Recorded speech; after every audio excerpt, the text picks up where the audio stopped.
King James versus NIV, Daniel 5, the time the Lord scared a likely drunk king into listening to his message.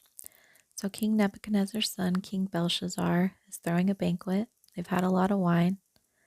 And in the same hour came forth fingers of a man's hand, and wrote over against the candlestick upon the plaster of the wall of the king's palace. And the king saw the part of the hand that wrote. Then the king's countenance was changed, and his thoughts troubled him, so that the joints of his loins were loosed, and his knees smote one against another. Then came in all the king's wise men, but they could not read the writing, nor make known to the king the interpretation thereof. So the queen tells them about Daniel, who his father, King Nebuchadnezzar, knew as an interpreter of dreams. So they called Daniel. Then Daniel answered and said before the king, Let thy gifts be to thyself, and give thy rewards to another. Yet I will read the writing unto the king, and make known to him the interpretation. And the God in whose hand thy breath is, and whose are all thy ways, hast thou not glorified.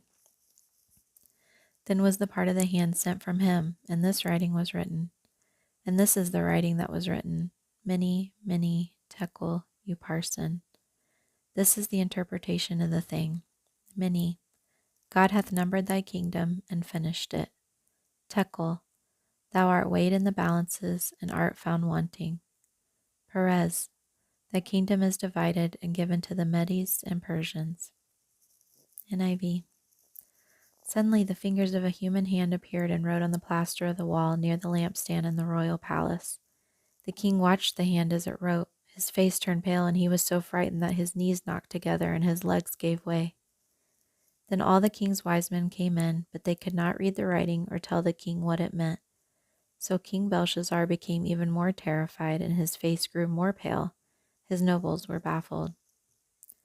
Then Daniel answered the king, You may keep your gifts for yourself and give your rewards to someone else. Nevertheless, I will read the writing for the king and tell him what it means. But you did not honor the God who holds in his hand your life and all your ways. Therefore he sent the hand that wrote the inscription, Mene, Mene, Tekel, Upharsin. This is what these words mean. Mene, God has numbered the days of your reign and brought it to an end. Tekel, you have been weighed on the scales and found wanting. Perez, your kingdom is divided and given to the Medes and Persians. So Belshazzar is just so happy to know what's going on that he rewards Daniel, and he's killed that very night.